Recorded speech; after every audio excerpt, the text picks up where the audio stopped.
This is second year lecture. I pray that all the Muslims will benefit from this work, and that it will be a source of blessings in both worlds for Bruges instructors, Olim online team and volunteers who participated in it in any way. Amin. Assalamu alaikum wa rahmatullahi wa barakatuh. Alhamdulillahi rabbil alameen. Wa la aqibatu lil muttaqeen wa la udwana illa ala al-zalimin.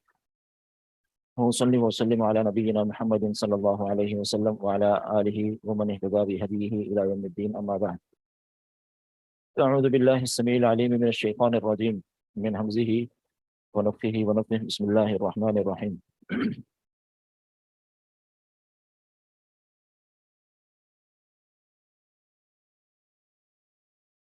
آیت number 23 سے لے کر آیت number 50 تک اللہ نے ان آیات میں پچھلی اقوام کا بالاختصار بیان فرمایا ہے.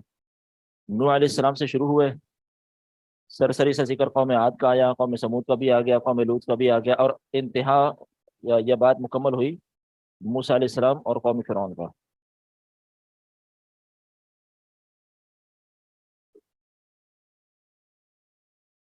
اور آخری جو بات تھی وہ عیسیٰ بن مریم کے حوالے سے بات ہوئی تھی کہ ہم نے مریم علیہ السلام کے بیٹے عیسیٰ علیہ السلام کو بھی نبی بنا کر بھیجا.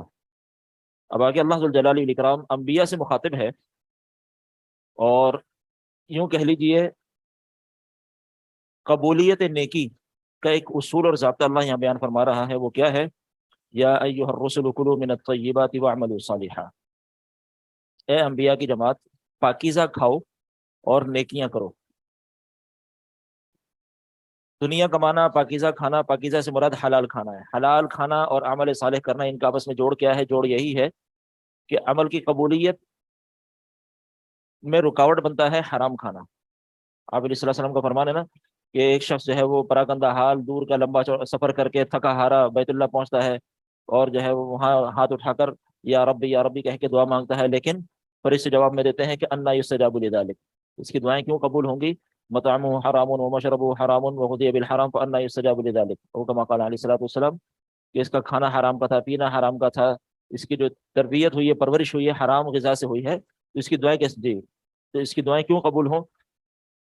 تو یہاں پر اللہ نے انبیاء کو مخاطب ہو کے فرمایا، اور ایک دوسرے مقام پر اللہ نے ایمان والوں کو مخاطب ہو کے فرمایا. یہاں فرمایا کہ یا ایھا الرسل کلوا من الطیبات واعملوا صالحا، اے انبیاء کی جماعت پاکیزہ کھاؤ یعنی حلال کھاؤ اور اعمال صالحہ کرو. انی بما تعملون علیم، جو بھی تم عمل کر رہے ہو، چھوٹا ہو بڑا ہو، چھپ کر رہے ہو سب کے سامنے، علیم میں سب کو جانتا ہوں. وَإِنَّ هَذِهِ أُمَّتُكُمْ، بے شک یہ تمہاری امت جو ہے امۃ واحدۃ، اکیلی ایک امت تھی.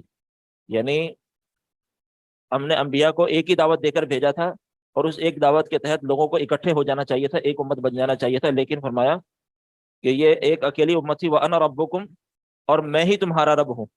فَاتَّقُونَ، نون کے نیچے زیر کیوں ہے؟ فَاتَّقُونَ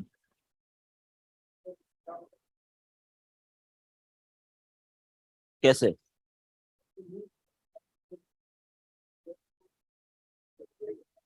تو صیغہ کون سا ہے یہ؟ فتقو صیغہ امر ہے، جمع مذکر غائب، اپنا جمع مذکر امر حاضر کا صیغہ ہے، ٹھیک ہے. تو فرمایا کہ فتقون، میں ہی تمہارا رب ہوں، لہذا تم مجھ سے ڈرو. فتقطعوا امرهم بینہم زبرا، لیکن اللہ نے فرمایا کہ یہ اکیلی ایک امت تھی، مطلب اکٹھے ہو جانا چاہیے تھا ایک نبی کی دعوت کے تحت، اور میں ان کا رب ہوں. لیکن انہوں نے کیا کیا؟ فتقطعوا امرهم، اپنے معاملات کو توڑ دیا، بینہم، اپنے درمیان کے معاملات کو توڑ دیا، زبرا، علیحدہ علیحدہ. یہ مطلب کیا؟ یہ علیحدہ علیحدہ جماعتوں میں، گروپوں میں نظریات لے کر تقسیم ہو گئے، بٹ گئے آپس میں. فتقطعوا امرهم بینہم زبرا، انہوں نے اپنے معاملات کو الگ الگ کر لیا، آپس میں تفرقے بازی کا شکار ہو گئے. کل حزب، اور ہر گروہ، بما لدیہم، اپنی جگہ پر، فرحون، خوش ہے. یعنی ہر گروہ جو ہے اپنی جگہ خوش ہے کہ جی میں جس نظریے کو لے کر بیٹھا ہوں میں صحیح ہوں، باقی ساری دنیا غلط ہے. گروپ، حزب کو جی حزب کا مطلب ہوتا ہے گروپ، جماعت، ٹکڑا. فذرہم، اے پیغمبر علیہ الصلوۃ والسلام آپ چھوڑ دیجئے، فی غمرتہم، ان لوگوں کو ان کی غفلت میں، حتی حین، ایک مقررہ وقت تک کے لیے. یعنی یہ لوگ اگر آپ کی بات کو نہیں سن رہے، ایمان نہیں لا رہے، تفرقے بازی کا شکار ہیں، تو آپ ان کو چھوڑ دیجئے. آپ نے اپنی دعوت دے کر اپنی ذمہ داری مکمل کر دی ہے، ایک مقررہ وقت تک ان کو چھوڑ دیجئے. مطلب کیا کہ جب وقت مقرر آئے گا اس وقت ان کو پتہ چل جائے گا۔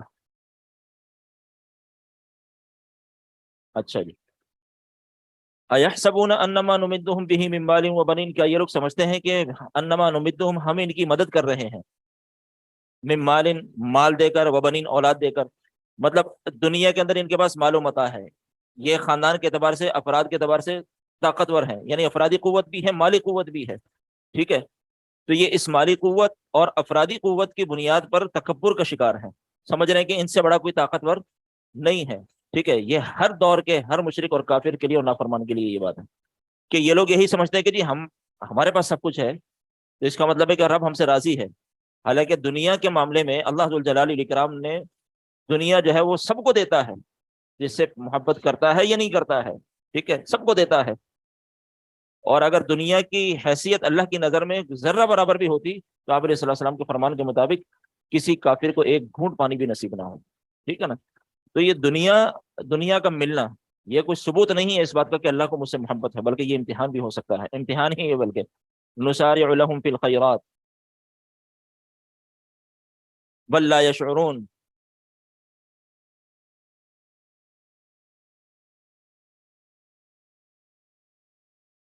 نسارع لهم فی الخیرات، ہم خیرات میں ان کے لیے جلدی کر رہے ہیں، ہم انہیں صلہ عطا کر رہے ہیں، بل لا یشعرون، بلکہ ان کو شعور نہیں ہے۔ مطلب یہ گمان کر بیٹھے ہیں کہ جی دنیا میں ہمارے پاس طاقت ہے، قوت ہے، مال ہے، ہم اچھی زندگی بسر کر رہے ہیں، آسودہ حال ہے، تو یہ سمجھ رہے کہ ہم ان پر مہربانیاں کر رہے ہیں، ہم ان پر مہربانیاں کر رہے ہیں، جبکہ ایسا نہیں ہے، بل لا یشعرون، انہیں کوئی شعور نہیں ہے، ہم ان کو اچھائی نہیں دے رہے یا ان کے، بلکہ ان کو مال دے کر ہم ان کو آزما رہے ہیں۔ ان الذین هم من خشیۃ ربهم مشفقون، بے شک وہ لوگ من خشیۃ ربهم مشفقون،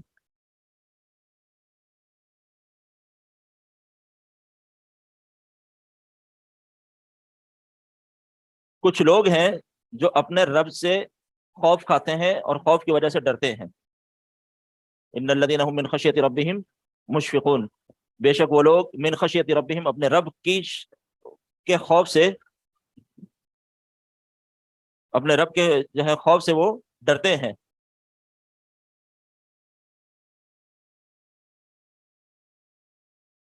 والذین هم بآیات ربهم، اور وہ لوگ رب کی آیات پر ایمان لاتے ہیں۔ کچھ لوگ ہیں جو اپنے رب سے ڈرتے ہیں اور رب پر ایمان لاتے ہیں، اس کی آیات پر ایمان لاتے ہیں۔ والذین هم بربهم، اور یہ وہ لوگ ہیں بربهم جو اپنے رب کے ساتھ لا یشرکون، کسی کو شریک نہیں ٹھہراتے ہیں، ٹھیک ہے جی۔ والذین یؤتون ما آتوا، اور یہ وہ لوگ ہیں کہ یؤتون ما آتوا، جو انہیں دیا ہے یہ آگے دیتے ہیں، مطلب اللہ کی راہ میں یہ مال خرچ کرتے ہیں جو ہم نے انہیں دیا ہے، ٹھیک ہے۔ لیکن کیفیت کیا ہے؟ وقلوبهم وجیلۃ، لیکن دل ڈرے ہوئے ہوتے ہیں، انہم الی ربہم راجعون، کہ بے شک ہم نے اپنے رب کی طرف لوٹ کر جانا ہے۔ اولئک یسارعون فی الخیرات، یہ وہ لوگ ہیں جن کے ساتھ ہم بھلائی کے معاملات میں جلدی کرتے ہیں۔ پیچھے کفار اور مشرکین تھے، وہ سمجھتے تھے کہ ہم ان کے ساتھ بھلائی کریں، جبکہ نہیں، فرمایا کہ نہیں، اولئک یسارعون فی الخیرات وہم لہا سابقون، اور یہ آپس میں ایک دوسرے سے سبقت لے جانے کی کوشش کرتے ہیں۔ یہ جو آیت ہے نا، والذین یؤتون ما آتوا وقلوبهم وجلۃ انہم الی ربہم راجعون، یہ ایمان والوں کی صفات اللہ نے بیان کی ہیں، رب سے ڈرتے ہیں، رب کی آیات پر ایمان رکھتے ہیں، رب کے ساتھ کسی کو شریک نہیں ٹھہراتے ہیں، رب کے دیے ہوئے مال میں سے خرچ کرتے ہیں، لیکن ان سب باتوں کے باوجود دل کی کیفیت کیا ہے؟ دل میں ڈر رہتا ہے۔ یہ آیت تھی جس کے بارے میں سیدہ عائشہ رضی اللہ تعالیٰ عنہا نے آپ علیہ الصلوۃ والسلام سے پوچھا تھا، اللہ کے نبی اس سے کون لوگ مراد ہیں؟ مطلب کہ چوری کرتے ہیں، گناہ کرتے ہیں اور ڈرتے ہیں؟ آپ نے فرمایا کہ نہیں، نیکی کرتے ہیں اور ڈرتے ہیں۔ ڈر کس بات کا ہے؟ قبول ہوئی کہ نہیں، مطلب نیکی کرنے کے بعد انسان کو بے فکر نہیں ہو جانا چاہیے۔ نیکی کرنے کے بعد اس شخص کو، اس مومن آدمی کو نیکی کی قبولیت کے حوالے سے ہمیشہ متنبع رہنا چاہیے کہ پتہ نہیں میری نیکی قبول ہوئی کہ نہیں، معلوم نہیں کہ کس وجہ سے میری نیکی رد کر دی جائے۔ تو یہ ایمان والوں کی صفات میں سے ایک صفت ہے کہ وہ نیکی کرنے کے بعد جو ہے وہ مطمئن نہیں ہو جاتے، بلکہ ہمیشہ ان کے دلوں میں خوف رہتا ہے۔ وہ آتا ہے نا سلف صالحین کے بارے میں کہ رمضان آنے سے 6 مہینے پہلے سے وہ دعائیں مانگتے ہیں کہ یا اللہ ہمیں رمضان ہمیں نصیب ہو جائے، ہمیں رمضان مل جائے، ہمیں رمضان کی عبادت ہمیں دے دے۔ رمضان ہو گیا، گزر گیا، گزرنے کے بعد 6 مہینے تک اس کی قبولیت کی دعائیں مانگتے رہتے ہیں۔ یہ سلف صالحین کا وتیرہ تھا، وہ یہ چیز ہے۔ قلوبهم وجلۃ انہم الی ربہم راجعون، کہ ہم نے اپنے رب کی طرف پلٹ کر جانا ہے، معلوم نہیں کہ وہاں جائے رب کے سامنے کھڑے ہو تو پتہ نہیں کون سی نیکی ہماری جنہیں رد کر دیجیے گا، یہ بھیا قابل قبول نہیں تھی، یہ کام تم کر کے آؤ، یہ کام کا نہیں تھا، وہ تو پھر محنت گئی۔ اولئک یسارعون فی الخیرات، یہ لوگ ہیں جو بھلائیوں میں ہیں، وہم لہا سابقون، اور وہ اس کے لیے سبقت لے جاتے ہیں، یعنی نیکی کرنے کے معاملات میں ایک دوسرے سے سبقت حاصل کرنے کی کوشش کرتے ہیں، آگے بڑھنے کی کوشش کرتے ہیں، اور اس کی مثالیں سلف میں بڑی بہت زیادہ ہیں۔ ولا نکلف نفسا الا وسعها، اور ہم نہیں مکلف کرتے، تکلیف میں ڈالتے کسی نفس کو اس کی طاقت سے زیادہ، اس کی طاقت سے زیادہ ہم کسی کو تکلیف میں نہیں ڈالتے۔ ولدینا کتاب، اور ہمارے پاس ایک کتاب ہے، ینطق بالحق، جو حق کے ساتھ بات کرے گی، جو اس سے مراد اعمال نامہ، کل قیامت کے دن وہ اعمال نامہ، انسان کو کسی کو کوئی کرنے کی ضرورت نہیں ہے، وہ اعمال نامہ لکھا ہوا موجود ہوگا، سامنے آ جائے گا، جو کچھ ہوگا سامنے آ جائے گا۔ ولدینا کتاب ینطق بالحق وهم لا یظلمون، اس دن کسی پر ظلم نہیں کیا جائے گا۔ بل قلوبهم، بلکہ ان کے دل، فی غمرۃ من ھذا، اس بارے میں غفلت کا شکار ہے۔ یہ جو پیچھے اللہ نے بیان کیا نا کہ کتاب ہے جو بات کرے گی حق کے ساتھ، ان کے کرتوت جو بھی تھے، اچھے برے جو بھی تھے، سب بیان کرے گی، تو فرمایا کہ وہ اس کتاب کے حوالے سے غفلت کا شکار رہے۔ غمرہ کا مطلب ہے غفلت، من ھذا ولہم اعمال من دون ذلک ہم لہا عاملون، ان کے کام دوسرے تھے جو یہ کرتے رہے۔ حتی اذا اخذنا مترفیہم بالعذاب اذا ہم یجأرون،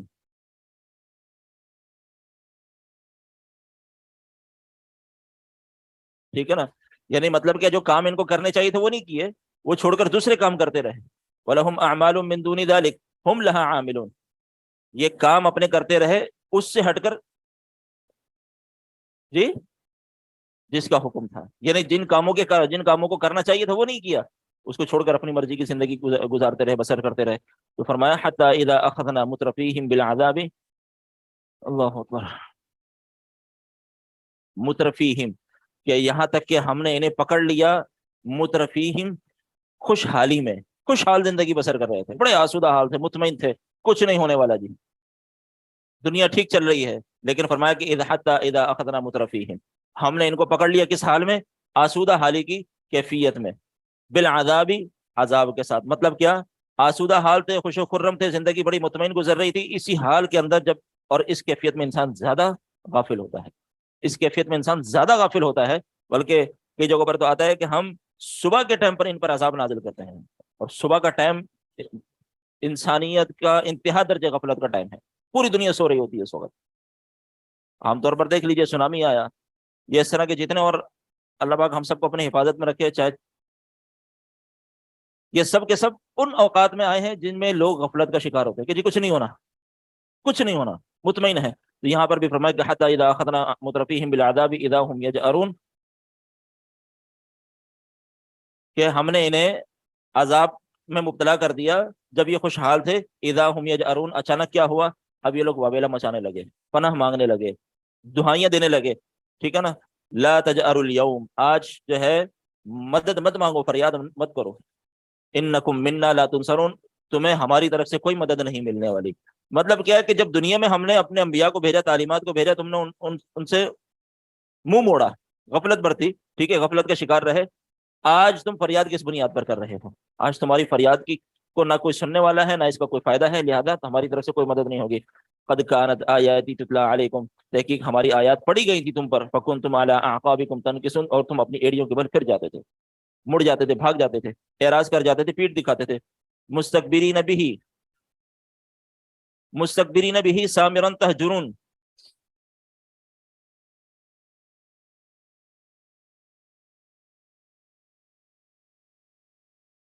کس حال میں مڑ جاتے تھے، بھاگ جاتے تھے، پیٹ پھیرتے تھے؟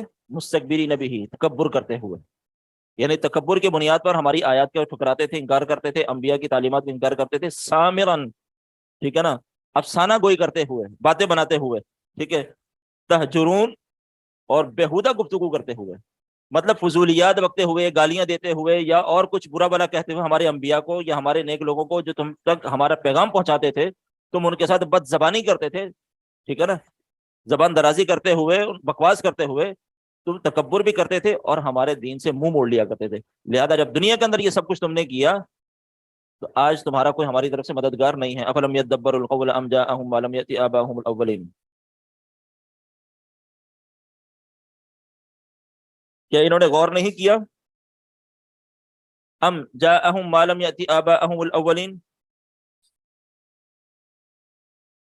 یا ان کے پاس کوئی ایسی انوکھی چیز آ گئی ہے جن کے باپ دادا کو نہیں ملی تھی؟ مطلب یہ لوگ غور کیوں نہیں کرتے؟ یہ لوگ غور و فکر کیوں نہیں کرتے؟ سن تو لو کیا کہہ رہا ہے، پیغام کیا ہے، پیغام کو سمجھنے کی کوشش کر لو، ہو سکتا ہے بات سمجھ میں آ جائے، لیکن یہ لوگ سمجھنا ہی نہیں چاہتے تھے، اس لیے سمجھتے نہیں تھے، نہ سنتے تھے۔ تو فرمایا کہ افلم یدبر القول، یہ بات کو سمجھتے کیوں نہیں ہیں، غور کیوں نہیں کرتے؟ ام جاءہم ما لم یأتی آباءہم الاولین، یہ ان کے پاس آ گئی ہے وہ چیز جو ان کے باپ دادا کے پاس نہیں تھی۔ ام لم یعرفوا رسولہم، یا یہ لوگ رسولوں کو نہیں جانتے ہیں۔ مطلب انبیاء بھی تمہاری خاندان سے، تمہاری برادری سے، تمہاری قوم سے، یا تو ہونا کہ ایک انجانا شخص باہر سے آیا اور اس نے آ کے پیغام دیا، وہ شخص بھی تمہارے درمیان کا، زندگی اس کی تمہارے سامنے ہے۔ آپ علیہ السلام نے کوہ صفا پر چڑھ کے کیا کہا تھا کہ اگر میں کہوں کہ اس پہاڑ کے پیچھے سے ایک لشکر ہے جو تم پر جو ہے حملہ آور ہونے والا ہے، کیا خیال ہے تمہارا؟ میں نے کہا ہم بات مانیں گے۔ کیوں؟ تم امین بھی ہو، صادق بھی ہو، کبھی جھوٹ بولتے ہم نے سنا نہیں، کبھی امانت میں خیانت کرتے دیکھا نہیں، لیکن اگلی بات جو ہی کیا آپ علیہ السلام نے، وہی امین، وہی صادق، وہی سارے دعوے اور باتیں سب دھرے کے دھرے رہ گئے۔ تو فرمایا کہ ام لم یعرفوا رسولہم فہم لہ منکرون، یہ کیا یہ نبی کو نہیں پہچانتے؟ ٹھیک ہے نا؟ ام یقولون بہ جنہ، یا یہ لوگ کہتے ہیں کہ یہ انبیاء مجنون ہو گئے ہیں، پاگل اور دیوانے ہو گئے ہیں۔ بل جاءہم بالحق واکثرہم للحق کارہون، لیکن اللہ فرما رہا ہے کہ بلکہ حقیقت یہ ہے کہ انبیاء جو ہیں ہمیشہ حق کے ساتھ آئے ہیں، ہم نے حق دے کر ان کو بھیجا ہے۔ وہ اکثرہم، لیکن ان لوگوں کی اکثریت جو ہے للحق کارہون، حق کو ناپسند کرتی ہے۔ باقی نماز کے بعد انشاءاللہ۔ جی السلام علیکم ورحمۃ اللہ وبرکاتہ۔ بسم اللہ الرحمن الرحیم، الحمد للہ والصلاة والسلام علی رسول اللہ، اما بعد۔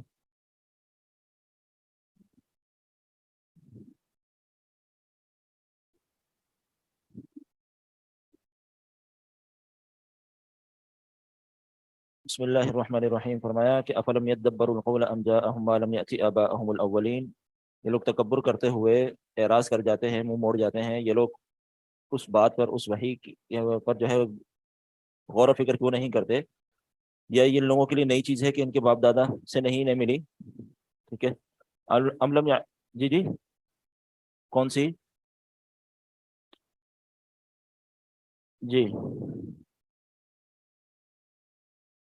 مطلب یہ ہے کہ عام طور پر لوگ جو ہے انکار اس وجہ سے کرتے ہیں کہ جی ہم نے اپنے بڑوں سے نہیں سنا، یہی معاملات مشرکین اور کفار کے تھے۔ انبیاء کرام کی دعوت ان کے لیے حالانکہ دعوت کوئی نئی نہیں ہے، پرانی ہے، اور اس حوالے سے خبریں دنیا کے اندر موجود ہوتی ہیں کہ فلانی قوم تباہ ہو گئی، یہ ساری چیزیں اس کے پیچھے وجوہات کیا ہیں، اسباب کیا ہیں، ساری چیزیں مشہور و معروف ہوتی ہیں، آج بھی لوگ جانتے ہیں۔ تو ایک طرح کی گویا کہ تنبیہ ہے کہ یا یہ لوگ غور نہیں کر رہے، یا پھر یہ ہے کہ اس لیے اس چیز کو نہیں مان رہے کہ ہمیں باپ دادا سے یہ چیز نہیں ملی۔ ٹھیک ہے نا، باپ دادا کے میں سے ہمیں سننے کو نہیں ملا کہ بھی ایک اللہ، جنت، جہنم، دوبارہ جی اٹھنا وغیرہ، یہ ساری چیزیں، یہ مقصود ہے حسن۔ ام لم یعرفوا رسولہم، مطلب یہ انکار کی وجوہات کیا ہیں وہ بیان کی جا رہی ہیں۔ ایک طرح سے تدبر نہ کرنا، باپ دادا کو حجت بنا لیا انہوں نے، جی ٹھیک ہے۔ تیسری چیز ام لم یعرفوا رسولہم، یہ استفہام انکاری ہے ایک طرح سے، کہ یا پھر یہ لوگ جانتے نہیں ہیں۔ مطلب دنیا میں ہم کہتے ہیں نا کہ یار یہ کام تم نہیں کر رہے، کیوں نہیں کر رہے؟ کیا یہ وجہ ہے؟ کیا یہ وجہ ہے؟ کیا یہ وجہ ہے؟ وہی چیز یہاں پر ایک طرح سے سوال ہے کفار سے کہ تمہارے انکار کی وجہ کیا ہے؟ کوئی ایسی وجہ لے کر آؤ جس میں اس انکار کو قبول کیا جا سکے کہ ہاں جی تمہارا انکار کرنا جائز ہے اور ثابت ہے، مطلب انکار قابل قبول ہو سکتا ہے۔ تو ام لم یعرفوا رسولہم، یا تم رسول کو نہیں جانتے، مطلب رسول کوئی باہر سے آیا ہے، اندیکھا شخص ہے، انجانا شخص ہے، اور وہ لا کے ایک نیا پیغام دے رہا ہے، تو یا تو تم رسول کو نہیں پہچانتے، فہم لہ منکرون، اس لیے تم ان کو انکار کر دیتے ہو، ان کی دعوت کا انکار کر دیتے ہو۔ ام یقولون بہ جنہ، یا پھر یہ کہتے تھے کہ رسولوں کو جو ہے دیوانگی چھا گئی ہے، پاگل ہو گئے ہیں، بیوقوف ہو گئے ہیں، دماغی طور پہ خلل کا شکار ہو گئے ہیں، یہ کفار الزام اور اعتراض لگایا کرتے تھے۔ تو اب اللہ ذوالجلال والاکرام فرما رہا ہے کہ بات اصل میں کیا ہے کہ بل جاءہم بالحق، یہ انبیاء کرام جو ہے حق ہی لے کر آئے ہیں ہمیشہ۔ وہ اکثرہم للحق کارہون، ان کے انکار کی اصل وجہ کیا ہے وہ یہ ہے کہ اکثر لوگ حق کو پسند نہیں کرتے. اکثر لوگوں کو سچ اچھا نہیں لگتا، سچ کڑوا لگتا ہے. اب جو چیز میرے خلاف جا رہی ہوگی، میرے مزاج کے خلاف، میرے معاملات کے خلاف مجھے روکے گی کہ یہ کام ایسے نہیں ایسے کرنا، تو ایک فطری سی چیز ہے کہ انسان کے اندر انا آ جاتی ہے، مجھے اس کام سے کیسے روکا، یہ ہوتا کون ہے روکنے والا؟ یہی ہے شروع سے لے کے آخر تک. ہر ایک دین کے دنیا کے معاملات میں بھی آپ دیکھیں گے، اگر آپ دنیاوی طور پہ بھی کسی کو ٹوکیں کہ یار کام ایسے نہیں ایسے کرو، مجھے ٹوک رہے ہو تم. تو یہ وہی چیز یہاں پر ہے کہ اکثر لوگوں کو حق پسند نہیں آتا، اس لیے یہ لوگ انکار کرتے ہیں. پھر فرمایا کہ وَلَوِ اتَّبَعَ الْحَقُّ، اگر حق پیروی کرنا شروع کر دے اہواءہم، ان کی خواہشات کی، مطلب سچ جو ہے ان کے مطابق ہونا شروع ہو جائے، تو فرمایا کہ لَفَسَدَتِ السَّمَاوَاتُ وَالْأَرْضُ وَمَنْ فِيهِنْ، زمین و آسمان اور زمین و آسمان میں جو کچھ ہے سب تباہ و برباد ہو جائے، سب فساد پھیل جائے، یعنی تباہ و برباد ہو جائے. بل اتیناہم بذکرہم فہم عن ذکرہم معرضون، بلکہ ہم نے انہیں ذکر دیا ہے، نصیحت دی ہے، پیغام پہنچایا ہے، لیکن ہمارے پیغام اور نصیحت سے یہ لوگ منہ موڑ رہے ہیں. ام تسألہم خرجن، ام تسألہم خرجن فخراج ربک خیر، کیا تم ان سے سوال کرتے ہو بدلے کا، اجر کا، اجرت مانگتے ہو ان سے تم؟ فرمایا کہ فخراج ربک خیر، رب کی طرف سے ملنے والا اجر ہی سب سے بہترین ہے. ٹھیک ہے نا؟ یہ ایمان والوں کو اور انبیاء کو جو ہے کہنے کی تسلی دی جا رہی ہے، مطلب تم لوگ ان سے اجر نہیں مانگتے ہو، اجرت تمہاری اللہ کے ذمے ہے. ٹھیک ہے نا؟ یا تو ہے نا کہ بندہ اجرت مانگتا ہے تو انکار کر دیا کہ یار یہ تو پتہ نہیں کون ہے، کیا ہے، کس طرح کی بات کر رہا ہے، ساتھ میں پیسے بھی مانگ رہا ہے، مثال کے طور پر دنیا داری مطلوب ہے. تو ان کے پاس کوئی وجہ تو تھی نہیں. فرمایا کہ ام تسألہم خرجا فخراج ربک خیر، کیا تم ان سے اجرت مانگتے ہو؟ تو فرمایا کہ رب کی طرف سے ملنے والا اجر ہی تمہارے لیے بہترین ہے، وہو خیر الرازقین، اور بہترین وہ روزی دینے والا ہے. وَإِنَّكَ لَتَدْعُوهُمْ، اور بے شک آپ، یہ پیغمبر علیہ الصلوۃ والسلام کو تسلی ہے، اور بے شک آپ لَتَدْعُوهُمْ، البتہ بلانے والے ہیں، دعوت دینے والے ہیں، إِلَىٰ صِرَاطٍ مستقیم، سیدھے راستے کی طرف، یعنی آپ کا جو پیغام ہے وہ سیدھے راستے کی طرف بلانے والا پیغام ہے. وَإِنَّ الَّذِينَ لَا يُؤْمِنُونَ بِالْآخِرَةِ عَنِ الصِّرَاطِ لَنَاكِبُونَ، فرمایا کہ وہ لوگ جو ایمان نہیں لاتے ہیں آخرت پر، وہ لوگ جو ایمان نہیں لاتے ہیں آخرت پر، ان کا حال کیا ہے؟ عن الصراط لناکبون، وہ راستے سے ہٹ چکے ہیں، دور ہو چکے ہیں، مطلب وہ اس راستے پر نہیں چل رہے جس راستے پر ان کو چلنا چاہیے تھا. وَلَوْ رَحِمْنَاهُمْ وَكَشَفْنَا مَا بِهِمْ مِنْ ضُرٍّ لَلَجُّوا فِي طُغْيَانِهِمْ يَعْمَهُونَ.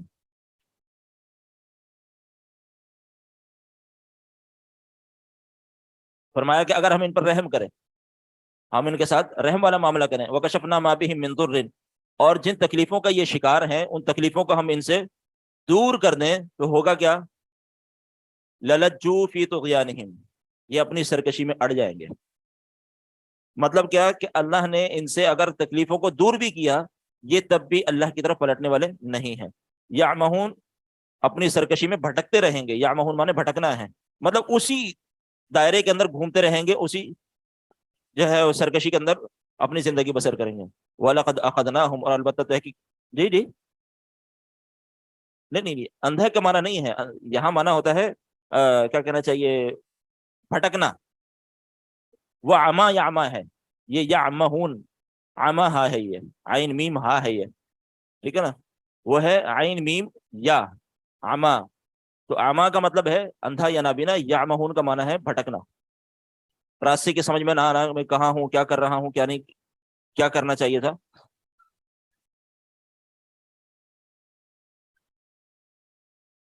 فرمایا کہ وَلَقَدْ أَخَذْنَاهُمْ بِالْعَذَابِ، ہم نے ان کو اپنے عذاب میں مبتلا کر دیا. کیوں؟ فَمَا اسْتَكَانُوا لِرَبِّهِمْ، پہلی وجہ اپنے رب کے سامنے عاجزی کرنے والے نہیں تھے، اپنے رب کے سامنے جھکنے والے نہیں تھے. دوسری وجہ وَمَا يَتَضَرَّعُونَ، نہ رب کے سامنے تضرع گڑ گڑاتے تھے. تضرع کا مطلب گڑ گڑانا، یعنی مطلب نہ رب کو پکارتے تھے، نہ رب کے سامنے عاجزی کرتے تھے، بلکہ تکبر کرتے تھے اور اس کے ساتھ دوسروں کو شریک ٹھہراتے تھے. اس لیے ہم نے انہیں عذاب میں مبتلا کر دیا. حتی اذا فتحنا علیہم بابا ذا عذاب شدید اذا هم فیہ مبلسون، فرمایا یہاں تک کہ ہم نے ان پر کھول دیے عذاب کے دروازے، ان پر ہم نے کھول دیے عذاب کے دروازے، سخت ترین عذاب کے. اذا هم فیہ مبلسون، اب یہ لوگ اس عذاب میں مبتلا ہو کر مایوس ہو گئے. مطلب کیا کہ اب ہم نے ان کو عذاب میں مبتلا کر دیا، اب یہ قیامت تک کے لیے، قیامت کے بعد ہمیشہ کے لیے اس عذاب میں مبتلا ہیں اور مایوس ہو چکے ہیں، مطلب اب ان کو اس سے نجات نہیں مل سکتی، جو موقع تھا ان کے ہاتھ سے چلا گیا۔ وَهُوَ الَّذِي أَنشَأَ لَكُمُ السَّمْعَ وَالْأَبْصَارَ وَالْأَفْئِدَةَ قَلِيلًا مَا تَشْكُرُونَ۔ پیچھے اللہ نے ایمان والوں کی صفات بیان کی، پھر کفار کی صفات بیان کی، ان کے انکار کی وجوہات وغیرہ یہ ساری چیزیں بتائیں۔ اب اللہ ذوالجلال والاکرام کچھ فرما رہا ہے کہ وَهُوَ الَّذِي أَنشَأَ لَكُمُ السَّمْعَ وَالْأَبْصَارَ وَالْأَفْئِدَةَ، اللہ وہ ذات ہے جس نے تمہارے لیے پیدا کیا سمع کان کو، ابصار آنکھوں کو، والافئدہ دلوں کو، قلیلا ما تشکرون۔ اس کا اس آیت کے پچھلے آیات سے کیا تعلق؟ سمجھنے کے لیے، سیکھنے کے لیے، جاننے کے لیے کان، آنکھ، دل، دماغ یہ سب اللہ نے دیے، اللہ نے پیدا کیے ہیں، اور دیے کیوں ہیں؟ تاکہ تم سمجھو۔ وہ پیچھے بات کی نا فلم یدبر القول، تو وہی والی بات فرمایا کہ وَهُوَ الَّذِي أَنشَأَ لَكُمُ السَّمْعَ وَالْأَبْصَارَ وَالْأَفْئِدَةَ، اللہ وہ ذات ہے جس نے کان کو، آنکھیں پیدا کی، کان پیدا کیے اور ان کے دل پیدا کیے، لیکن فرمایا کہ بہت تھوڑے لوگ ہیں تم میں سے جو شکر ادا کرتے ہیں۔ وَهُوَ الَّذِي ذَرَأَكُمْ فِي الْأَرْضِ وَإِلَيْهِ تُحْشَرُونَ، اور اسی نے تمہارے لیے زمین میں اگایا، اسی نے تمہارے لیے اگایا زمین میں، جو کچھ کھیتی وغیرہ اگتی ہے اسی نے اگایا ہے، اور تم اسی کی طرف جمع کیے جاؤ گے، اللہ کی طرف ہی جمع کیے جاؤ گے۔ وَهُوَ الَّذِي يُحْيِي وَيُمِيتُ، اللہ کی صفات بیان ہو رہی ہیں، اللہ کی صفات بیان ہو رہی ہے۔ وَهُوَ الَّذِي يُحْيِي وَيُمِيتُ وَلَهُ اخْتِلَافُ اللَّيْلِ وَالنَّهَارِ، اللہ وہ ذات ہے جو زندہ کرتا ہے، وہی مارتا ہے، وَلَهُ اخْتِلَافُ اللَّيْلِ وَالنَّهَارِ، وہی دن اور رات کو تبدیل کرتا ہے۔ افلا تعقلون، کیا تم سمجھتے نہیں ہو؟ بل قالوا، بلکہ انہوں نے کہا، مثل ما قال الاولون، جیسا کہ پہلے لوگوں نے کہا، ٹھیک ہے، یعنی مطلب ان کی باتیں بھی سیم وہی باتیں ہیں جو پہلے سے چلی آ رہی ہیں۔ قوم نوح نے انکار کیا، ان کی باتیں بھی وہی، قوم عاد، قوم سمود، جتنی قوموں نے انکار کیا، جو ان کی باتیں تھیں 19-20 کے فرق سے، یا بالکل بعین ہی، الفاظ بھی وہی لیکن مفہوم ان سب کا وہی۔ تو فرمایا کہ ان مشرکین مکہ کا بھی وہی وتیرہ اور وہی رویہ ہے۔ بل قالوا مثل ما قال الاولون، یہ بھی وہی باتیں کرتے ہیں جو ان سے پہلے کرتے رہے۔ قالوا، کیا کہتے ہیں؟ کہتے ہیں اذا متنا وكنا ترابا وعظاما انا لمبعوثون، کیا جب ہم مر جائیں گے، مٹی مٹی ہو جائیں گے، وعظاما ہماری ہڈیاں ہو جائیں گے، انا لمبعوثون کیا ہم دوبارہ اٹھائے بھی جائیں گے؟ یہی باتیں پچھلی قوم میں اعتراض کرتی تھی، یہ بھی یہی بات کرتے ہیں۔ وَلَقَدْ وَعِدْنَا نَحْنُ، ہم سے وعدہ کیا گیا ہے، وَآبَاؤُنَا هَذَا، اور ہمارے آباء و اجداد سے یہ، من قبل، اس سے پہلے، مطلب یہ وعدہ اس بارے میں ہمیں جو ڈرایا جا رہا ہے اور سمجھایا جا رہا ہے، وعدہ کیا جا رہا ہے دوبارہ زندہ ہونے کا، یہی وعدہ ہمارے باپ دادا سے بھی کیا گیا۔ ان هذا الا اساطیر الاولین، یہ تو سب کے سب پرانی قصے کہانیاں ہیں گھڑی ہوئی، یہ قصے کہانیوں کے افسانے ہیں، یہ افسانہ جھوٹ پر مبنی ہوتا ہے نا، تو یہ افسانے ہیں۔ اب اللہ ذوالجلال والاکرام ان کے اس اعتراض پر دلائل دے رہا ہے، کیا فرمایا؟ قل، کہہ دیجئے پیغمبر علیہ الصلوۃ والسلام، لمن الارض، زمین کس کی ہے، ومن فیہا، اور جو کچھ اس میں ہے وہ کس کا ہے، ان کنتم تعلمون، اگر تم بتا سکتے ہو تو، یعنی جو کچھ زمین ہے زمین میں جو کچھ ہے کس کا ہے؟ سیقولون للہ، تو اللہ ہی جواب دے رہا ہے کہ یہ کہیں گے اللہ کا ہے۔ واللہ اس بات کو یہ مانتے تھے کیونکہ ربوبیت کے تو قائل تھے نا، مسئلہ کہاں تھا؟ الوہیت میں، رب کے ہونے کے قائل تھے، خالق ہونے کے قائل تھے، رازق ہونے کے قائل تھے، ہر چیزوں کے صرف آ کے معاملہ کہاں آ کے ٹھہر جاتا تھا؟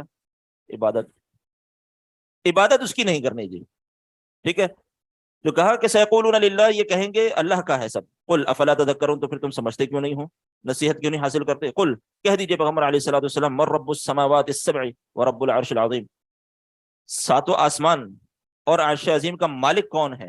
کون ہے ان سب کا رب؟ ساتوں آسمانوں کا رب کون ہے بتاؤ، عرش عظیم کا رب کون ہے بتاؤ؟ سیقولون للہ، تو کہیں گے اللہ۔ قل افلا تتقون، تو تم ڈرتے کیوں نہیں ہو؟ پھر سوال تم سے یہ ہے کہ جب یہ بات جانتے ہو کہ اللہ ہی ان کا مالک ہے تو پھر ڈرنا چاہیے پھر تو، یعنی جب ایک ذات کی طاقت کا اندازہ ہو رہا ہے، کسی شخص کی طاقت کا اندازہ ہونا مجھے، تو پھر میرے ذہن میں اس کی ہیبت بیٹھ جاتی ہے کہ یار یہ اس پوسٹ کا آدمی ہے، اتنا اس کا جو طاقت ہے، یہ ہے وہ ہے، اس حساب سے میرے ذہن میں اس کا ڈر اور خوف آ جانا چاہیے، ہیبت آ جانی چاہیے، سلنڈر کر دیتا بندہ۔ لیکن اللہ کی ان صفات کو جانتے ہوئے بھی انسان نڈر ہے اور سلنڈر نہیں کر رہا، ٹھیک ہے۔ تو فرمایا کہ سیقولون للہ قل افلا تتقون، کہیں گے کہ اللہ کا ہے تو پھر ڈرتے کیوں نہیں ہو؟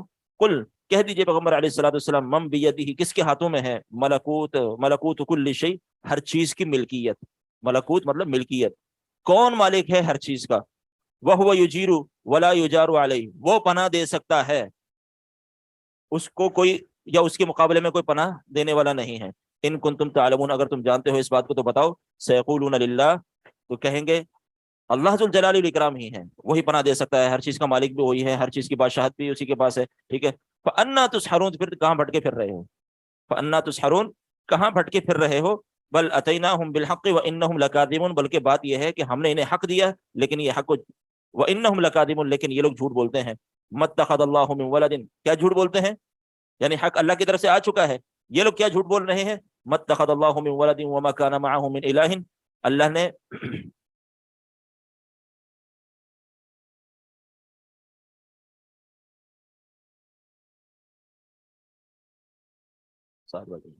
پھر خل اگلی کلاس میں اس کو مکمل کرتے ہیں. چلو 2 صفحے رہ گئے ہیں, اگر شیخ عدیل نہیں آئے تو انشاءاللہ پھر ہم 2 صفحے کر کے ہم مکمل کرتے ہیں. جی جی بالکل چھٹیاں ہیں, اور امتحان پھر اگلے ہفتے سے امتحان بھی ہیں, یہ بھی پھر سے انشاءاللہ, ٹھیک ہے. تو پھر انشاءاللہ اگلی کلاس میں ملاقات کرتے ہیں, اگر شیخ عدیل نہیں آئے تو انشاءاللہ. تو یہ 2 صفحے ہم مکمل کرتے ہیں. نہیں, I pray that all the Muslims will benefit from this work, and that it will be a source of blessings in both worlds for Bruges instructors, Olim online team and volunteers who participated in it in any way. Amin. الحمدللہ والصلاة والسلام علی رسول اللہ وعلی آلہ وصحبہ ومن والاه, اما بعد. جی پڑھیں. بسم الله الرحمن الرحيم. والهجرة الانتقال من بلد الشرك إلى بلد الإسلام. والهجرة فريضة على هذه الأمة من بلد الشرك إلى بلد الإسلام, وهي باقية إلى أن تقوم الساعة. جی یہ ہو گیا تھا, کل بات ہو گئی ان دونوں مسائل پر. اس کے اوپر بات ہوئی تھی. ہاں, والدلیل, دلیل سے ہم نے کرنا تھا کہ دلیل, والدلیل قولہ تعالی, اور یہ جو ہم نے یہ بات کہی ہے کہ ہجرت جو ہے وہ فرض ہے, اس فرضیت کی دلیل اللہ تعالیٰ کا یہ فرمان ہے. جی والدليل قوله تعالى إن الذين توفاهم الملائكة ظالمي أنفسهم قالوا فيما كنتم قالوا كنا مستضعفين في الأرض قالوا ألم تكن أرض الله واسعة فتهاجروا فيها فأولئك مأواهم جهنم وساءت مصيرا إلا المستضعفين من الرجال والنساء والولدان لا يستطيعون حيلة ولا يهتدون سبيلا فأولئك عسى الله أن يعفو عنهم وكان الله عفوا غفورا. وقوله تعالى يا عبادي الذين آمنوا إن أرضي واسعة فإياي فاعبدون. قال البغوي رحمه الله تعالى سبب نزول هذه الآية في المسلمين الذين بمكة لم يهاجروا ناداهم الله باسم الإيمان. بسم الإيمان. یہ جو اسم کا حمزہ ہے نا وہ وصلی ہے, یہ با کے ساتھ جو ہے وہ پروننسیشن میں نہیں آتا. والدليل على هجرة من السنة قوله صلى الله عليه وسلم لا تنقطع الهجرة حتى تنقطع التوبة ولا تنقطع التوبة حتى تطلع الشمس من مغربها. احسن. ہجرت کی فرضیت کی دلیل اللہ تعالیٰ کا یہ فرمان ہے ان الذین توفاہم الملائکہ, بے شک وہ لوگ کہ جنہیں فوت کرتے ہیں ملائکہ, اس حال میں کہ ظالمی انفسہم, اس حال میں کہ یہ ظالمی اصل میں تھا ظالمین انفسہم, لیکن یہ اضافت کی وجہ سے نون اعرابی جو ظالمین کا وہ گر گیا, اور یہ ظالمین جو ہے وہ نسبی حالت میں ہے. کیوں؟ کیونکہ یہ حال ہے, اور حال کس کا ذوالحال کیا ہے؟ ذوالحال جو ہے وہ توفاہم میں جو ہم ہے, یعنی اپنے آپ پر ظلم کرنے والے تھے, اس حال میں کہ اپنے آپ پر ظلم کرنے والے تھے. یہ ملائکہ سے ظلم کا حال نہیں ہے, بلکہ ملائکہ جن کی روحیں قبض کر رہے ہیں ان کا حال ہے. یعنی ان الذین توفاہم الملائکہ, بے شک وہ لوگ جنہیں ملائکہ فوت کرتے ہیں اس حال میں کہ وہ اپنے نفسوں پر ظلم کرنے والے ہوتے ہیں. وہ اپنے نفسوں پر, وہ کون ہے؟ جن کو ملائکہ فوت کر رہے ہیں, ٹھیک ہے. قالو, تو ملائکہ کہتے ہیں فیما کنتم, کس کام میں تھے تم؟ قالوا كنا مستضعفین فی الارض, انہوں نے کہا کہ بے شک ہم جو ہیں وہ مستضعفین میں تھے, فی الارض, زمین میں, یعنی کمزور طبقہ تھا ہمارا, ہم کمزور لوگ تھے. قالوا الم تکن ارض اللہ واسعۃ, فرشتوں نے کہا کہ کیا اللہ کی زمین اتنی وسیع نہیں تھی؟ فتہاجروا فیہا, کہ تم اس میں ہجرت کرتے. فاولئک مأواہم جہنم, بس یہ لوگ ان کا ٹھکانہ جہنم ہے. وساءت مصیرا, اور برا ٹھکانہ ہے یہ. الا المستضعفین, سوائے ان کمزور لوگوں کے, من الرجال والنساء والولدان, آدمیوں اور عورتوں اور بچوں میں سے, لا یستطیعون حیلۃ، جو حیلہ یعنی کسی تدبیر کی طاقت یا استطاعت نہیں رکھتے تھے، ولا یہتدون السبیلا، اور نہ وہ کوئی راستہ پاتے تھے، فاولئک عسى اللہ ان یعفو عنہم، تو یہ وہ لوگ ہیں کہ امید ہے کہ اللہ تعالیٰ ان سے درگزر فرما دے، وکان اللہ عفوا غفورا، اللہ تعالیٰ بہت زیادہ معاف کرنے والا اور رحم کرنے والا ہے، عفوا بہت زیادہ گناہوں کو مٹانے والا، غفورا بہت زیادہ معاف کرنے والا ہے۔ یہ آیت جو ہے وہ ہجرت کی فرضیت پر دلیل ہے، کیونکہ ہجرت نہ کرنے والوں کو وعید سنائی جا رہی ہے کہ ہجرت تم پر فرض ہو گئی تھی۔ کل یہ بتایا گیا تھا آپ کو پچھلے سیشن میں کہ ہجرت فرض کب ہوتی ہے، جب دو شرائط پائی جاتی ہیں، ٹھیک ہے؟ کون کون سی دو شرائط؟ دین اسلام کا اظہار ممکن نہ ہو، نہیں، اور پھر دوسری شرط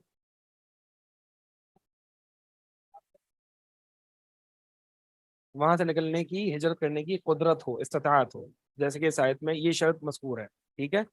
اللہ یعنی حرف استثناء کے ذریعے، جو دوسری آیت میں حرف استثناء کیا ہے، الا المستضعفین، یہاں سے یہ قدرت کی شرط ہونے کا جو ہے وہ استدلال نکل رہا ہے، یعنی دلیل نکل رہی ہے، ٹھیک ہے؟ آگے اللہ تعالیٰ کا فرمان وقولہ یا عبادی الذین آمنوا، اے میرے بندو جو ایمان لائے ہو، ان ارضی واسعۃ، بے شک میری زمین بڑی وسیع ہے، فإیایا فاعبدون، بس میری ہی عبادت کرو، میری عبادت کرو، یعنی ہجرت کر کے، میری زمین وسیع ہے، میری طرف ہجرت کر کے، یعنی اس سرزمین کی طرف ہجرت کر کے جہاں پہ تم اپنے دین کا اظہار کر سکتے ہو، اور دین کا اظہار دو چیزوں سے ہوتا ہے، جیسے کہ کل بتایا، پہلی چیز کہ یہ شاعر اسلام کا اعلان کھلم کھلا کیا جا سکے، اور اس قوم کی کفر کا انکار جو ہے وہ بھی کھلم کھلا کیا جا سکے۔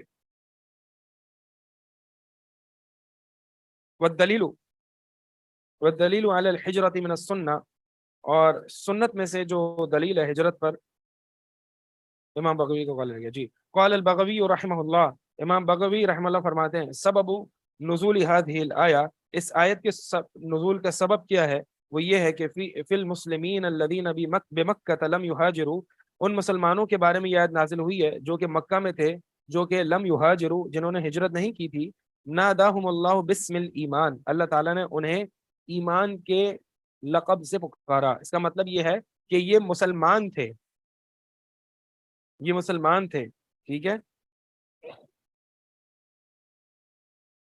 اور یہ مسلمان تھے جن پر ہجرت فرض تھی۔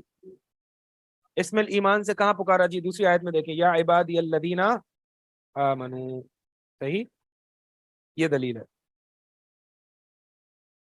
والدلیل علی الحجرۃ من السنہ، اور سنت میں دلیل یعنی حدیث سے مبارکہ سے کوئی دلیل ملتی ہے؟ جی ہاں ملتی ہے، وہ نبی علیہ الصلوۃ والسلام کا یہ فرمان، لا تنقطع الحجرۃ، کہ ہجرت منقطع نہیں ہوگی یہاں تک کہ تنقطع التوبۃ، یہاں تک کہ توبہ منقطع نہ ہو جائے، ولا تنقطع التوبۃ، اور توبہ منقطع نہیں ہوگی یہاں تک کہ سورج مغرب سے طلوع نہ ہو جائے۔ تو اس کا مطلب سورج جب تک مغرب سے طلوع نہیں ہوتا، جب تک یہ نظام ہستی رواں دواں ہے، تو توبہ کا دروازہ بھی کھلا ہے، اور توبہ کا دروازہ کھلا ہے تو پھر ہجرت بھی کھلی ہے، کیونکہ ہجرت توبہ کے بعد ہوتی ہے، یا تو من عمل السوء، من صاحب السوء، ومن بلد السوء، تینوں طرح کی ہجرت توبہ کے بعد ہی ہوتی ہے۔ فلما استقر بالمدینہ، جی پڑھیں۔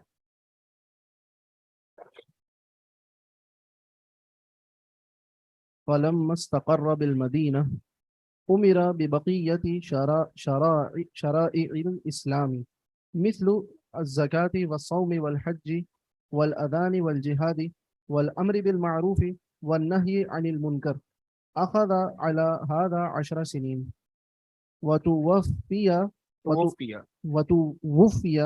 صلى الله عليه وسلم ودينه باق، وهذا دينه لا خير إلا دل الأمة عليه، ولا شر إلا حذرها منه، والخير الذي دلها عليه التوحيد وجميع ما يحبه الله ويرضاه، والشر الذي حذرها منه الشرك وجميع ما يكرهه الله ويأباه۔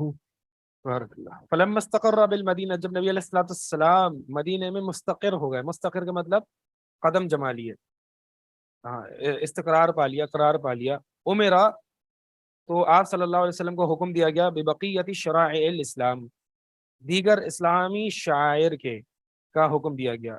مثال کے طور پر زکوٰۃ، روزہ، حج، اذان، والجہاد، والامر بالمعروف والنہی عن المنکر. امر بالمعروف اور نہی عن المنکر یہ شعائر اسلام میں سے ہے، نیکیوں کا حکم دینا. نیکیوں کو معروف کیوں کہا جاتا ہے؟ کیونکہ اس دل اس کو، انسان کی فطرت اس کو جانتی ہے. معروف کا مطلب جو چیز پہچانی ہوئی ہے. والنہی عن المنکر، اور منکر کو بھی اسی لیے منکر کہا جاتا ہے کیونکہ دل اس کا انکار کرتا ہے. اللہ تعالیٰ نے انسان کی فطرت میں اچھائی اور برائی کی معرفت رکھی ہے. اخذ علی هذا 10 سنین، نبی علیہ الصلوۃ والسلام جو ہیں وہ اس پر 10 سال گزارے، یعنی 10 سال اس طرح مدینہ میں استقرار پاتے ہوئے اور دیگر شاعر اسلام کا آپ صلی اللہ علیہ وسلم پر حکم ہوتا رہا. یہ 10 سال، 13 سال مکہ میں، 10 سال مدینہ میں. وتوفی، اخذ علی هذا یعنی اس پر جو ہے وہ اس طریقے پر رہے، اس طریقے کو پکڑا. مقصد یہ ہے کہ یہ طریقہ رہا. اور دوسرا سوال یہ کہ یہ جو لکھا ہوا ہے امیر ببقیت الشرائع الاسلامی، تو یہ جو شرائع ہے اور شعائر ہے دونوں ایک ہی ہے کیا؟ شرائع جو ہے یہ شاعر نہیں ہے، شرائع جو ہے شریعہ کی جمع ہے. شریعہ، شریعہ کس کو کہتے ہیں؟ شریعت جس کو ہم اردو میں کہتے ہیں شریعت، یہ شریعت ہے. شریعت یعنی قال اللہ و قال رسول، ٹھیک ہے. تو یہ شرائع جو ہے وہ شریعتن کی جمع ہے، یہ شاعر نہیں ہے. نہیں یہ شریعت اسلام ہے، شرائع اسلام نہیں ہے. سوری، شاعر اسلام نہیں ہے. یہ زکوٰۃ والصوم یہ بقیت شرائع الاسلام ہے، ٹھیک ہے. یہ شریعہ کی جمع ہے. وتوفی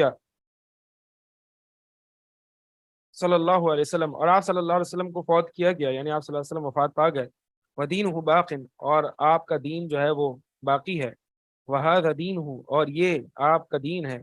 لا خیر الا دل الامت علیہ، نہیں کوئی خیر مگر یہ کہ نبی علیہ الصلوۃ والسلام نے اس امت کی رہنمائی اس طرف کی. دلہ کا جو فاعل ہے وہ نبی علیہ الصلوۃ والسلام، یعنی دل النبی صلی اللہ علیہ وسلم الامت علیہ. ولا شر الا حذرها منہ، اور نہیں کوئی شر باقی چھوڑا الا یہ کہ آپ صلی اللہ علیہ وسلم نے اس سے ہمیں خبردار کیا.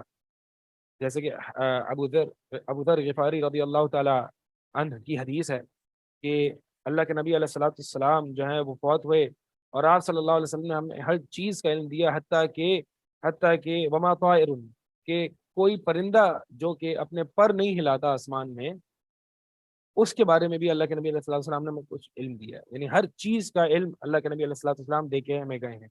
اور ایک حدیث آتی ہے کہ نبی علیہ الصلوۃ والسلام نے فرمایا کہ کوئی چیز ایسی باقی نہیں چھوڑی میں نے جو میں نے تمہیں بیان کی، جو تمہیں جنت سے قریب کر دے اور جہنم سے دور کر دے، الا یہ کہ وہ تمہارے لیے بیان کر دیا جا چکا ہے. یعنی اس کا مطلب نبی علیہ الصلوۃ والسلام نے جب ہر چیز بیان کر دی، اس کا مطلب وہ چیزیں جو تمہیں جنت سے قریب کر دیں اور جہنم سے دور کر دیں. ٹھیک ہے، دنیاوی معاملات کی چیزیں نہیں، دینی معاملات کی. تو اس کا مطلب جب سب کچھ بیان ہو چکا تو پھر اضافے کی کوئی گنجائش ہی نہیں ہے. والخیر الذی دلھا علیہ، اور وہ خیر جو نبی علیہ الصلوۃ والسلام نے جس کی طرف رہنمائی فرمائی، التوحید ہے، وہ توحید ہے. وجمیع ما یحبہ اللہ ویرضاہ، اور ہر وہ چیز جسے اللہ تعالیٰ محبت کرتا ہے اور جس سے راضی ہوتا ہے. والشر الذی حذرھا منہ، اور وہ شر جس سے اللہ کے نبی علیہ الصلوۃ والسلام نے ہمیں خبردار کیا ہے، وہ شرک ہے، اور وہ ہر وہ بات جو کہ ما یکرہہ اللہ ویأباہ، جو کہ اللہ تعالیٰ نے ناپسند کی ہے اور انکار کیا ہے، یعنی منع کیا ہے. یعنی سب سے اعلیٰ ترین خیر جو ہے وہ توحید، اور سب سے بڑا شر جو ہے وہ شرک ہے. پڑھیں. بعثہ اللہ الی الناس کافہ وافترض طاعته على جميع الثقلين طاعتہ مفعول ہے. وافترض طاعته على جميع الثقلين الجن والإنس. والدليل قوله تعالى قل يا أيها الناس إني رسول الله إليكم جميعا وأكمل الله به الدين. والدليل قوله تعالى اليوم أكملت لكم دينكم وأتممت عليكم نعمتي ورضيت لكم الإسلام دينا. والدليل على موته صلى الله عليه وسلم قوله تعالى إنك ميت وإنهم ميتون ثم إنكم يوم القيامة عند ربكم تختصمون. ٹھیک. بعثہ اللہ الی الناس، اللہ تعالیٰ نے مبعوث فرمایا یعنی بھیجا، رسول بنا کے لوگوں کی طرف، کافتن تمام لوگوں کی طرف. سابقہ انبیاء جتنے بھی آئے اللہ تعالیٰ نے ہر نبی کو اپنی اپنی قوم کی طرف بھیجا. ٹھیک ہے. لیکن نبی علیہ الصلوۃ والسلام کو تمام لوگوں کی طرف بھیجا۔ اس کی وجوہات میں سے ایک وجہ یہ ہے، علماء لکھتے ہیں کہ اللہ تعالیٰ کے علم میں تھا کہ یہ دنیا ایک گلوبل ولیج کی طرح بن جائے گی، کہ دنیا میں ایک کونے میں اگر کوئی بات ہوگی تو دوسرے کونے میں پھیل جائے گی۔ اور یہی آج ہم دیکھتے ہیں کہ آج کون وہ شخص ہے جس کو یہ نہیں پتا کہ اسلام کیا ہے، محمد صلی اللہ علیہ وسلم کون ہے۔ سب جانتے ہیں کہ محمد صلی اللہ علیہ وسلم اللہ کے رسول ہیں جو مسلمان مانتے ہیں، سب جانتے ہیں۔ تو پہلے جو ہے وہ اتنی ٹیکنالوجی اور روابط نہیں تھے آپس میں قوموں کے، لیکن نبی علیہ الصلوۃ والسلام کے دور سے لے کر آج تک یہ روابط بڑھتے چلے گئے اور مضبوط ہوتے چلے گئے۔ اس لیے نبی علیہ الصلوۃ والسلام جو ہے وہ تمام لوگوں کی طرف جو ہے وہ نبی بطور نبی بھیجے گئے۔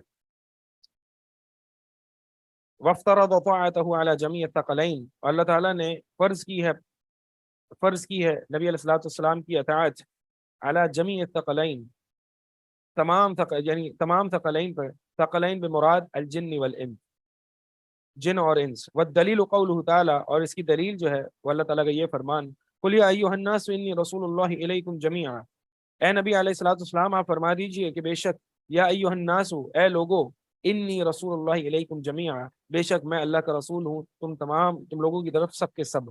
سوال یہ ہے، مصنف رحمہ اللہ نے جو دعوت کیا ہے کہ رسول محمد صلی اللہ علیہ وسلم یہ انس اور جن دونوں کی طرف رسول بھیجے گئے ہیں، لیکن جو دلیل دی ہے اس میں تو صرف الناس کا ذکر ہے، جنات کا ذکر نہیں ہے۔ جی میں نے ناس کا ابتدائی کلاس میں بتایا تھا کچھ، ہاں الناس نوس سے ہے، اور یہ ہر اس حرکت کرنے والے پر بولا جاتا ہے، یعنی اصل میں نوس سے ہے، اور جنات اور انس دونوں اس میں شامل ہیں، ٹھیک ہے، یہ دلیل ہے، یہ وجہ استدلال ہے۔ وَأَكْمَلَ اللَّهُ بِهِ الدِّينَ، اللہ تعالیٰ نے ہاں وَأَكْمَلَ اللَّهُ بِهِ الدِّينَ، اللہ تعالیٰ نے اپنے دین مکمل کیا ہے بھی ان کے ذریعے، یعنی نبی علیہ الصلوۃ والسلام کے ذریعے، الدین دین کو۔ والدلیل قولہ تعالی، اور اس کی دلیل، الیوم اکملت لکم دینکم واتممت علیکم نعمتی ورضیت لکم الاسلام دینا، آج کا دن ہم نے آپ پر دین کو مکمل کر دیا اور اپنی نعمت کو آپ پر تمام کر دیا، اور تمہارے لیے دین اسلام کو پسند کر لیا۔ تو دین مکمل ہو چکا ہے نبی علیہ الصلوۃ والسلام کی بعثت سے، اب اس میں کوئی اضافے کی مزید گنجائش نہیں ہے، مکمل ہو چکا ہے۔ اسی لیے جو صاحب بدعت ہے، جو کہ بدعتی ہے، وہ گویا کہ اس آیت کا انکار کرتا ہے اپنی بدعت کو ایجاد کر کے، گویا کہ نبی علیہ الصلوۃ والسلام نے دین کو مکمل نہیں کیا، نعوذ باللہ، بلکہ دین کو تو میں آج مکمل کر رہا ہوں۔ والدلیل علی موتہ علیہ الصلوۃ والسلام، اللہ کے نبی علیہ الصلوۃ والسلام کی وفات پر جو دلیل ہے وہ اللہ تعالیٰ کا یہ فرمان، انک میت، بے شک آپ بھی میت ہیں، یعنی فوت ہونے والے ہیں، وانہم میتون، اور وہ بھی مرنے والے ہیں، ثم انکم، یعنی جو الفاظ تمام انسانیت کے لیے اس دنیا سے رخصت ہونے کا اللہ تعالیٰ نے ذکر کیا، وہی لفظ بعین ہی اپنے نبی کے لیے ذکر کیا۔ اس کا مطلب ویسی ہی وفات آتی ہے جیسی تمام بشر پر آتی ہے، ٹھیک ہے۔ اس لیے یہ تو ہمارا ایک انڈیا پاکستان کا مسئلہ ہے کہ ہم نبی علیہ الصلوۃ والسلام پر وفات کا لفظ بولنا گویا گستاخی سمجھتے ہیں، ٹھیک ہے۔ اگر گستاخی ہے تو پھر قرآن کو کیا کہیں گے؟ ہم کہتے ہیں جی پردہ فرما گئے، ابھی پردہ فرما گئے، اس کے پیچھے عقیدہ موجود ہے، اور وہ یہ عقیدہ ہے کہ نبی علیہ الصلوۃ والسلام دیگر بشر کی طرح فوت نہیں ہوئے، بلکہ وہ پردہ فرما گئے، یعنی وہ حاضر تو ہیں، ناظر بھی ہیں، دیکھ بھی رہے ہیں ہمیں، لیکن ہم سے پردہ فرما گئے۔ یہ باطل اور غلط عقیدہ ہے، بلکہ جو جیسے کہ وَإِنَّهُمْ مَيِّتُونَ، جو تمام لوگوں کے لیے اللہ تعالیٰ نے لفظ استعمال کیا اس دنیا سے رخصت ہونے کا، وہی لفظ جو ہے وہ آپ صلی اللہ علیہ وسلم کے لیے بھی استعمال کیا، یعنی آپ بھی وفات پانے والے ہیں۔ جس طرح سے یہ بات ہے کہ چونکہ ہمارے اردو لغت میں ایک لفظ ہوتا ہے مرنا، ایک لفظ ہوتا ہے وفات پا جانا، ایک لفظ ہوتا ہے انتقال فرما جانا، تو یہ آداب کے لحاظ سے ہم انتقال کہتے ہیں یا وفات کہتے ہیں، ٹھیک ہے۔ انتقال کہہ دینا یا وفات کہہ دینا، اس میں کوئی حرج نہیں، ادب کا تقاضا رکھا جائے۔ اس طرح کے الفاظ مر جانا یا اس طرح کے الفاظ جو ہے وہ ادب تو ہے نا نبی علیہ الصلوۃ والسلام کا، لیکن عقیدہ غلط استعمال نہ کریں، ادب کے الفاظ جو ہے وہ استعمال کریں۔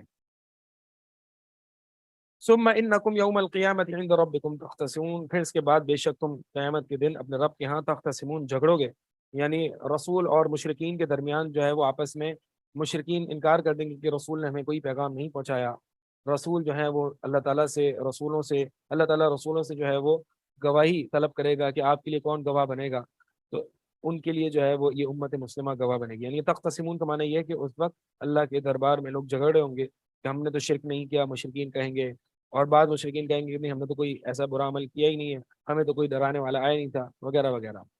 والناس اذا ماتوا یبعثون، اور لوگ جب وہ فوت ہو جائیں گے، یبعثون تو انہیں دوبارہ اٹھایا جائے گا. والدلیل قولہ تعالی، اور اس کی دلیل یہ ہے کہ منھا خلقناکم، کہ اسی مٹی سے ہم نے تمہیں پیدا کیا ہے، اسی میں ہم تمہیں دوبارہ لوٹائیں گے. ومنھا نخرجکم تارۃ اخری، اسی سے تم ہمیں ایک اور مرتبہ نکالیں گے. وقولہ تعالی واللہ انبتکم من الارض نباتا، اللہ تعالیٰ نے تمہیں اگایا زمین سے اگانا. ثم یعیدکم فیہا، پھر دوبارہ اس میں تمہیں لوٹائے گا. ویخرجکم اخراجا، اور تمہیں ایک طرح خاص طرح کا نکالے گا، یعنی ایک خاص طرح سے انسان جو ہے وہ قبروں سے اٹھے گا. تو یہ باس جو ہے نا، یبعثون، یہ باس کہتے ہیں اس کو اصطلاح میں، باس، با عین تا. باس کا معنی ہوتا ہے اعادت الروح فی الجسد بعد النفخۃ الثانیہ، یہ روح کا اعادہ جسم میں نفخہ ثانیہ، یعنی جب دوسری دفعہ سور میں پھونکا جائے گا اس کے بعد. ومن کذب بالبعث کفر، اور جو شخص بعث کا انکار، تکذیب کرے گا، تکذیب کذبا.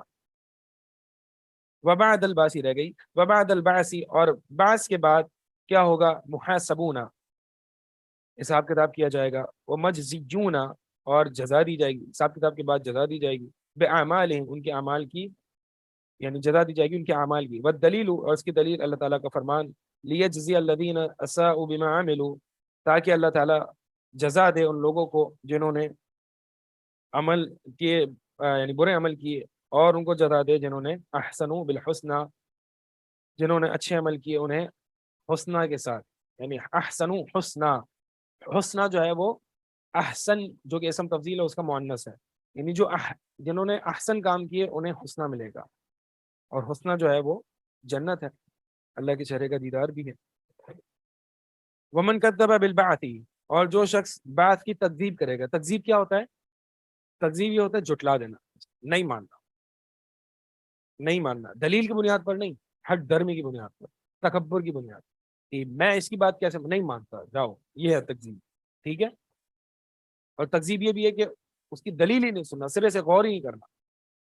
کفار مکہ بعض ایسے تھے کہ قرآن سنتے ہی نہیں تھے، غور و فکر ہی نہیں کرتے تھے، نہیں سننا، یہ بھی تکذیب ہے. بعض ایسے تھے کہ قرآن سن لیا، سمجھ میں آ گئی کہ یہ کسی بشر کا کلام نہیں ہو سکتا، لیکن متکبر، عناد، ہٹ دھرمی پہ آ گئے، نہیں مان رہے، یہ بھی تکذیب ہے. تو جو بعث، یعنی بعث بعد الموت، موت کے بعد دوبارہ زندہ اٹھائے جانے کی تکذیب کرتا ہے، وہ کفر، اس نے کفر کیا. والدلیل قوله تعالی، اور یہ اس کی دلیل جو ہے وہ اللہ تعالیٰ کا فرمان، زعم الذین کفروا ان لن یبعثوا، ان لوگوں نے گمان کیا، دعویٰ کیا، جنہوں نے کفر کیا، ان لن یبعثوا، کہ ہرگز انہیں دوبارہ مرنے کے بعد نہیں اٹھایا جائے گا. قل بلا وربی، کہہ دیجئے کہ کیوں نہیں، وربی، میرے رب کی قسم، لتبعثن، ضرور اٹھایا جائے گا تمہیں، ثم لتنبؤن، اور پھر ضرور بالضرور تمہیں خبر دی جائے گی، بما عملتم، جو تم نے عمل کیا. خبر دی جائے گی مطلب جزا دی جائے گی. خبر محض خبر نہیں دی جائے گی، خبر اس لیے دی جائے گی تاکہ تمہیں جزا دی جا سکے. وذلک علی اللہ یسیر، اور یہ اللہ تعالیٰ پر بہت آسان ہے. میرا سوال آپ سے یہ ہے کہ محل استشہاد کہاں ہے؟ کہ جو بعث کا انکار، تکذیب کرے گا وہ اس نے کفر کیا. کیسے؟ مائک میں بولیں. یہ جو لکھا ہے زعم الذین کفروا ان لن یبعثوا، کہ کفر والوں کا یہ دعویٰ تھا کہ ہم نہیں اٹھائے جائیں گے، تو یعنی کہ اس کا الٹا یہ کیا ہوا کہ جو یہ دعویٰ کر رہا ہے کہ ہم نہیں اٹھائے جائیں گے وہ کافر ہے. الٹا نہیں، بالکل سیدھی سی دلیل ہے. نہیں مطلب یہ یعنی اوپر ایسے لکھا ہوا ہے نا کہ ہاں، جس نے جھٹلایا اس نے کفر کیا، ہاں، اور آیت میں لکھا ہوا ہے جنہوں نے کفر کیا انہوں نے جھٹلایا. ہاں، تو مطلب یہ ہے کہ اللہ تعالیٰ نے رولنگ بھی ساتھ ہی بتا دی کہ جو جھٹلانے والے ہیں وہ گویا کہ کافر ہے. ٹھیک ہے. بعث الذین کفروا، یہ دلیل ہے، محل استشہاد ہے. وارسل اللہ جمیع الرسل مبشرین، اور اللہ تعالیٰ نے تمام رسولوں کو بھیجا مبشرین، یہ حال ہے اس لیے منصوب ہے، اس حال میں کہ وہ بشارت دینے والے ہیں. کس کی بشارت دینے والے؟ جو نیک کام کر رہے ہیں ان کو جنت کی بشارت دینے والے. ومنذرین، اور ڈرانے والے ہیں ان لوگوں کو ڈرانے والے ہیں جو کہ برے کام کر رہے ہیں. والدلیل قولہ تعالی، اور اس کی دلیل جو ہے اللہ تعالیٰ کا یہ فرمان، رسلا مبشرین و منذرین، یہ وہ رسول جو کہ اس حال میں کہ وہ بشارت دینے والے ہیں، ڈرانے والے ہیں. لئلا یکون للناس علی اللہ حجۃ بعد الرسل، تاکہ لوگوں کے لیے اللہ کے خلاف کوئی دلیل نہ ہو، یعنی کل کو آ کے وہ یہ نہ کہہ سکیں کہ اللہ ہمارے پاس تو کوئی رسول آیا ہی نہ تھا. وہ اولہم، اور رسولوں میں سے جو سب سے پہلے رسول ہیں جنہیں اللہ تعالیٰ نے لوگوں کی طرف بھیجا وہ ہیں نوح علیہ السلام. وہ اولہم نوح علیہ السلام وآخرہم محمد صلی اللہ علیہ وسلم، آخر جو ہیں وہ سب سے آخری رسول نبی علیہ الصلوۃ والسلام محمد رسول اللہ امام الانبیاء سید ولد آدم، ہمارے والدین آپ پر قربان جائیں، صلی اللہ علیہ وسلم. وہ خاتم النبیین، اور وہ انبیاء کی خاتم ہے. خاتم یعنی سیل ہے، مہر ہے.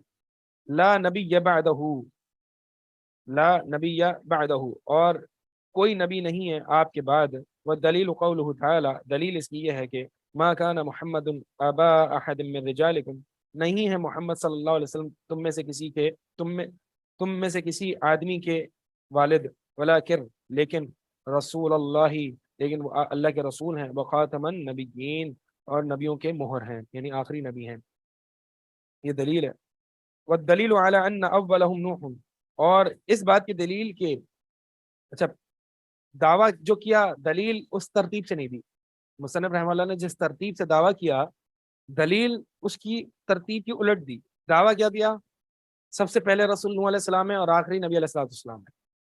اور دلیل کا آغاز نبی علیہ الصلوۃ والسلام کے آخری نبی ہونے سے کی، اور پھر اس کے بعد نوح علیہ السلام کی اولیت کی دلیل دی.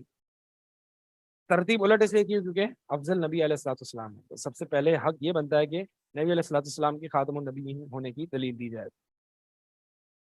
تو اول رسول جو ہے وہ نوح علیہ السلام ہے. اس کی دلیل ان اوحینا الیک، اے نبی علیہ الصلوۃ والسلام بے شک ہم نے آپ کی طرف وحی کی، الیک کما جیسے کہ اوحینا ہم نے وحی کی الی نوح علیہ السلام کی طرف، والنبیین من بعدہ، اور ان نبیوں کی طرف جو کہ نوح علیہ السلام کے بعد آئے.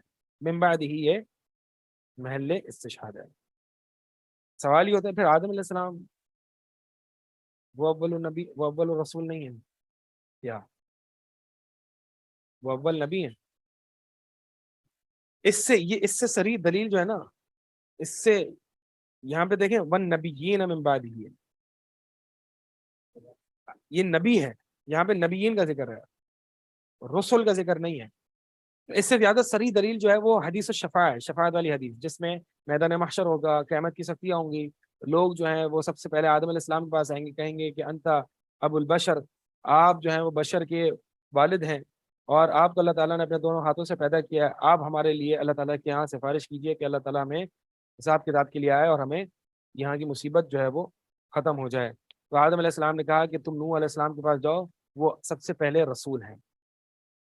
تو لوگ نوح علیہ السلام کے پاس جاتے ہیں اور کہتے ہیں انت اول الرسول، کہ آپ سب سے پہلے رسول ہیں. اس کا مطلب یہ ہے کہ آدم علیہ السلام سب سے پہلے نبی تھے، اور رسولوں میں سے جو سب سے پہلے تھے وہ نوح علیہ السلام. اور رسول اور نوح علیہ السلام رسول اور نبی کے درمیان جو فرق ہے وہ ہم نے پچھلی کلاسز میں ذکر کیا تھا.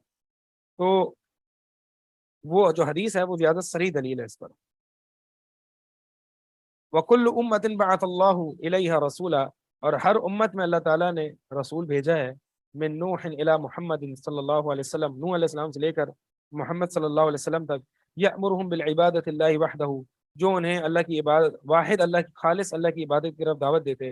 وینہاہم عن عبادۃ الطاغوت، اور انہیں طاغوت کی عبادت سے روکتے. والدلیل، اور اس کی دلیل جو ہے وہ یہ ہے، وَلَقَدْ بَعَثْنَا فِي كُلِّ أُمَّةٍ رَسُولًا، بلا شبہ تحقیق ہم نے ہر امت میں ایک رسول بھیجا. کس لیے؟ ان اعبد اللہ، کہ اللہ کی عبادت کریں، واجتنبوا الطاغوت، اور طاغوت سے اجتناب کریں. طاغوت کی تعریف آگے آ رہی ہے.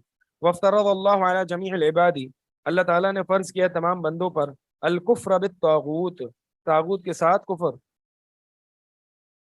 ومن یکفر بالطاغوت ویؤمن باللہ فقد استمسک بالعروۃ الوثقی، کہ جو طاغوت کے ساتھ کفر کرے گا اور اللہ پر ایمان رکھے گا تو اس نے عروۃ الوثقی، مضبوط کڑی کو تھام لیا ہے. یعنی توحید جو ہے وہ اللہ کی مضبوط کڑی ہے. جس نے توحید کو تھام لیا اس نے دین پر استقامت پا لی. جس کی توحید سالڈ نہیں ہے اس کا دین ہلکا ہے، کب پھر جائے دین سے.